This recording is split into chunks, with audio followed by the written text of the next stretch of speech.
Elon Musk कई सालों से स्टारशिप का आइडिया पिच कर रहे हैं और शुरुआत में तो स्टारशिप सिंपली एक एनिमेशन था जो कि कम्प्लीटली अनरियलिस्टिक और अनरीजनेबल लग रहा था। मगर पिछले महीने ही स्पेसएक्स ने सक्सेसफुली SN15 को 10 किलोमीटर के एल्टीट्यूड तक उड़ाया और उसे लैंड भी करवाया बेली फ्लॉप मनूवर के साथ। हालांकि अभी भी काफ़ी समय है ऑर्बिट और मार्स पे पहुंचने के लिए, मगर जैसे कि स्पेसएक्स एक के बाद एक चेकबॉक्स को चेक करे जा रहा है हर रोज़, तो ऐसा लगता है कि स्टारशिप के अच्छे दिन आने वाले हैं। तो किस तरह से स्टारशिप जो है वो लॉन्च होगा सिर्फ $87 पर किलोग्राम पे।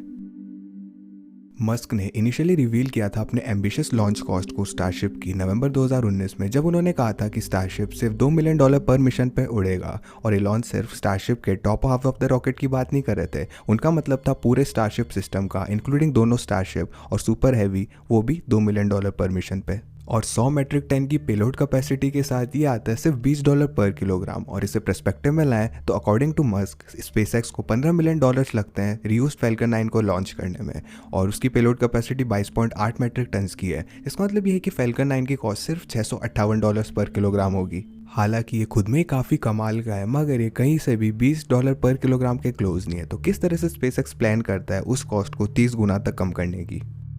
स्टारशिप के लिए जो पहला मेजर फैक्टर जाएगा वो है रियूजेबिलिटी। फैल्कन 9 जो है उसे रियूजेबल बूस्टर्स के लिए प्रेस किया जाता है, मगर फैल्कन 9 खुद में फुल्ली रियूजेबल नहीं है। हर फैल्कन 9 लॉन्च के लिए स्पेसएक्स को नया अपर स्टेज शुरू से बनाना पड़ता है और यहीं पे ज़्यादातर पैसा लगता है उनका। एलॉन मस्क बताते हैं कि अपर स्टेज को बनाने में $10 मिलियन लग जाते हैं, जो कि फैल्कन 9 को रीयूज करने का 2/3 है, और इतना तो सिर्फ अपर स्टेज बनाने में ही चला जाता है। और जो बचे हुए $5 मिलियन हैं उसमें ज़्यादातर पैसा रिफर्बिश करने में चला जाता है फैल्कन 9 की फेयरिंग्स को। स्पेसएक्स गिरते हुए फेयरिंग्स को पकड़ने की कोशिश कर रहा है कई सारे शिप्स की मदद से, मगर सक्सेस रेट काफ़ी कम है, जो कि 20% से भी कम आती है। तो अप्रैल में स्पेसएक्स ने एक्चुअली गिव अप कर दिया एफर्ट में, और वो अब फेयरिंग्स को पानी से तैरा कर बाहर लाते हैं। मगर इस प्लान के साथ प्रॉब्लम ये है कि जो नमक का पानी होता है फेयरिंग्स में जंग ला देता है, जिसकी वजह से रिफर्बिशमेंट प्रोसेस लंबी और महंगी हो जाती है। नई फेयरिंग्स को मैन्युफैक्चर करने में $5 से $6 मिलियन लग जाते हैं, और अगर मान लें अगर उनको रिसाइकल करने में 10% उसका लगता है, तो हमारे पास $5 लाख तो फेयरिंग्स को रिसाइकल करने में लग जाते हैं। इसके बाद हमारे पास बचते हैं $4.5 मिलियन, और उसमें से 2.5 लाख तो चले जाते हैं बूस्टर को रिफर्बिश करने में, और उसमें से 2 लाख भी चले जाते हैं फ्यूल के लिए। इसका मतलब ये है कि अराउंड $4 मिलियन तो है लॉजिस्टिक्स, ऑपरेशनल कॉस्ट और बाकी चीज़ों में चले जाते हैं फैल्कन 9 को लॉन्च करने की। और क्योंकि स्टारशिप पूरी तरह से रियूजेबल होगा, तो हम जो है एक्सपेंसिव कॉस्ट जो है मैन्युफैक्चरिंग नए स्टेज 2 की और रिफर्बिश करने की बूस्टर्स को उसे कट कर सकते हैं। स्टारशिप सिग्निफिकेंटली बड़ा होगा फैल्कन 9 से, तो हम मान लेते हैं कि रिफर्बिश करना रॉकेट को वो डबल कॉस्ट करेगा सिर्फ $5 लाख का। मगर स्टारशिप के फ्यूल का क्या, रॉकेट जो है काफ़ी बड़ा है फैल्कन 9 से, तो काफ़ी ज़्यादा फ्यूल कंज्यूम करेगा, राइट। वो सेम इंजन यूज़ करता फैल्कन 9 के, तो ऐसा होता। मगर स्टारशिप जो है वो much more advance Raptor engine का इस्तेमाल कर रहा है। हर रैप्टर इंजन जो है वो एस्टिमेट करते हैं कि $20 पर किलो न्यूटन ऑफ फोर्स पर फ्लाइट कॉस्ट करता है। फॉर एग्जाम्पल हर मर्लिन इंजन जो कि फैल्कन 9 में यूज़ हुआ है वो $117 पर किलो न्यूटन कॉस्ट करता है हर फ्लाइट पे। तो रैप्टर इंजन जो है वो 6 गुना ज़्यादा एफिशिएंट है मर्लिन इंजन से, और ये काफ़ी बड़ा डिफरेंस बना देता है जब बात आती है फ्यूल के कॉस्ट की। एलॉन मस्क क्लेम करते हैं कि स्टारशिप सिस्टम को ऑर्बिट में ले जाना सिर्फ $9 लाख कॉस्ट करेगा इन टर्म्स ऑफ फ्यूल। अब इसे ऐड कर लेते हैं स्टारशिप को रिफर्बिश करने की कॉस्ट में, तो हमारे पास $1.4 मिलियन पर लॉन्च की कॉस्ट आ जाती है। ये फिर भी $4 मिलियन को छोड़ देता है, जो कि स्पेसएक्स लॉजिस्टिक्स और ऑपरेशनल कॉस्ट में खर्च करता है फैल्कन 9 में। अनफॉर्चुनेटली ये कॉस्ट जो है वो ज़्यादा बदलेंगी नहीं स्टारशिप में आने के बाद। जो लॉजिस्टिक्स और ऑपरेशंस इन्वॉल्व है लॉन्च और रिफर्बिश करने में स्टारशिप को, वो ज़्यादा एफिशिएंट होगी फैल्कन 9 से, क्योंकि स्पेसएक्स को फेयरिंग्स को तैरा कर बाहर नहीं लाना पड़ेगा और कंपोनेंट्स नहीं लाने पड़ेंगे स्टारशिप के। मगर स्टारशिप काफ़ी ज़्यादा बड़ा है, इसी की वजह से जो सारी सेविंग्स है ना वो साइज डिफरेंस में चली जाएंगी। तो हम बाकी के खर्चों को मिला लेते हैं, तो स्टारशिप की कॉस्ट सेम रहेगी फैल्कन 9 से, जो कि होगी अराउंड $4 मिलियन की। इसे ऐड कर लेते हैं रिसाइकल और फ्यूल एक्सपेंसेस के साथ, तो हमारे पास $5.4 मिलियन पर लॉन्च की कॉस्ट आती है। ये सेम है $54 पर किलोग्राम पे, मगर ये फिर भी $20 पर किलोग्राम पे नहीं है, जो कि एलॉन मस्क कह रहे हैं। मगर ये पॉसिबल है कि स्पेसएक्स इकोनॉमीज ऑफ स्केल का इस्तेमाल करके वहाँ तक पहुँच जाए। ये तो सिर्फ मार्जिनल कॉस्ट है स्टारशिप की। इसका मतलब ये है कि ये तो वो कॉस्ट है जो कि स्टारशिप को लॉन्च करने के बाद आएगी, जब वो डेवलप और बिल्ड हो जाएगा। लेकिन डेवलप और बिल्ड करना स्टारशिप को किसी भी तरह से सस्ता काम नहीं है। तो देख लेते हैं कितना ज़्यादा कॉस्ट आएगा इसे करने में। शुरुआत करते हैं रिसर्च और डेवलपमेंट से। एलॉन मस्क कहते हैं कि स्टारशिप को डेवलप करने की कॉस्ट $2 से $3 बिलियन की होगी, और क्योंकि इतनी सारी अनशेड्यूल्ड असेंबलीज देखी है हमने अभी तक, तो मुझे लगता है कि इस अमाउंट को डबल कर देते हैं $6 बिलियन की।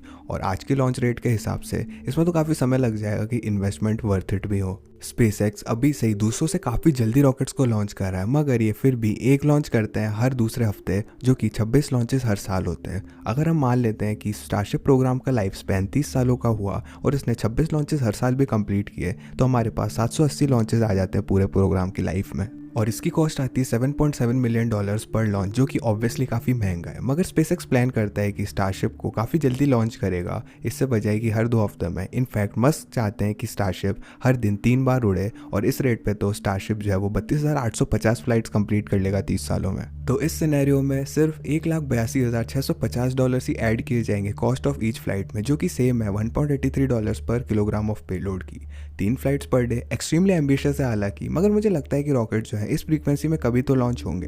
मगर कन्विंस नहीं हूँ मैं इतना कि ये स्टारशिप के साथ होगा। अगर मान लो ये हो भी जाता है ना, तो ये शायद स्टारशिप के प्रोग्राम के अंत तक नहीं होगा। तो 3 फ्लाइट्स पर डे जो है वो एवरेज नहीं होने वाला प्रोग्राम का। एक ज़्यादा रियलिस्टिक आउटलुक होगा स्टारशिप जब शुरुआत करेगा हर लॉन्च से हर दूसरे हफ्ते, और इवेंचुअली बढ़ के ये मल्टीपल फ्लाइट्स पर डे हो जाएगा 20 सालों के बाद। इसका मतलब ये है कि जो एवरेज थ्रूपुट होगा ना प्रोग्राम में, वो प्रोबेबली हर फ्लाइट पर डे के हिसाब से होगा, और उस रेट पे स्टारशिप 10,950 फ्लाइट्स कंप्लीट कर लेगा 30 सालों के अंदर। इसकी वजह से R&D कॉस्ट निकल के आएगी $5,50,000 पर फ्लाइट की, या फिर $5.50 पर किलोग्राम में। इसके बाद हमारे पास आती है construction cost of the starship, और ये एक्चुअली काफ़ी कम होगी जितनी आप एक्सपेक्ट करते हो, क्योंकि कई सारे फैक्टर्स आ जाते हैं। सबसे पहले तो स्पेसएक्स ने एल्यूमिनियम और कार्बन कंपोजिट्स का इस्तेमाल करना बंद कर दिया अपने रॉकेट्स में। इसके बजाय स्पेसएक्स ने स्टेनलेस स्टील का इस्तेमाल किया है स्टारशिप्स में, जो कि काफ़ी कम कॉस्ट करता है। एलॉन मस्क कहते हैं कि स्टेनलेस स्टील जो स्टारशिप में यूज़ होता है वो सिर्फ $3 पर किलोग्राम कॉस्ट करता है, वहीं पे जो कार्बन कंपोजिट्स होते हैं ना ज़्यादातर रॉकेट्स में यूज़ होते हैं, वो $200 पर किलोग्राम कॉस्ट करते हैं।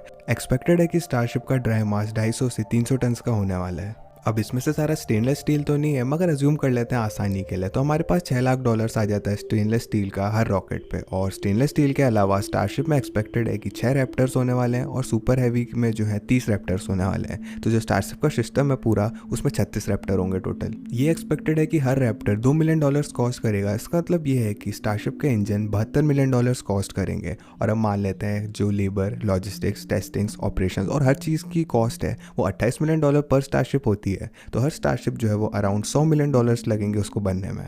हर रैप्टर रेटेड है 50 फ्लाइट्स के लिए, मगर स्पेसएक्स प्लान करता है कि रैप्टर को इंप्रूव करके हंड्रेड्स ऑफ फ्लाइट्स तक बढ़ा लेगा, और हम स्टारशिप को कुछ ही फ्लाइट्स उड़ता हुआ देखेंगे इससे पहले कि वो रिटायर हो जाए, पहले के कुछ सालों में तो। और लॉन्च के कुछ सालों के बाद हम लोग देखेंगे कि स्पेसएक्स 10 से 20 फ्लाइट्स कर पाएगा स्टारशिप से, इससे पहले कि वो रिटायर हो जाए। और 10 से 20 साल के मार्क के बीच हम लोग देखेंगे कि starship dozens of flights complete करेगा स्टारशिप से उसके रिटायरमेंट से पहले। और 20 या 30 साल के मार्क में ऐसा होगा कि starship hundreds of flights complete करेंगे इससे पहले कि वो रिटायर हो जाए।